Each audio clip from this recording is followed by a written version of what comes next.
नमस्कार मैत्रिणींनो, आपला शेतमळा या चॅनलमध्ये आपलं पुन्हा आज आहे ना तिकडं पाटाला गेलो होतो बरं का. तिथे आहे ना पाटाचं काम चालू आहे, पिचिंग चालू आहे पाटामध्ये. आणि पाट खात आहे ना म्हणजे रस्ता करू राहिले दोन्ही बाजूनी, तर ते बघायला गेलो होतो. आणि तो भाचे पण आहेत बरोबर, आणि आम्ही दोघी पण. तर मग आता खूप जुन्या आठवणी आहे ना जाग्या झाल्या.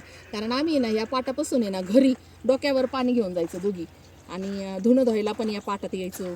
तर कितीतरी वेळा आम्ही प्यायला पाणी इथून नेलेलं आहे. आणि त्यावेळेस म्हणजे 1990च्या काळात आहे ना एकदम कम्फर्टेबल असं होतं स्त्रियांसाठी. किंवा घाण पण नव्हतं, जास्त प्रदूषण पण नव्हतं. पाटाचं पाणी पण पिऊ शकत होतो, असं म्हणजे निर्मळ पाणी राहायचं पाटाला. तर खूप भारी वाटायचं त्यावेळेस. ती आठवण आम्हाला झाली. आणि बहिणी पहा तिथून दगड आणलाय हात घासायला, दगड तिथून आणलाय उचलून. तर चला तुम्हाला दाखवते आता अरुण भाऊची शेती. दारे धरतोय तो. तर चला आता जाऊया शेतात. चल.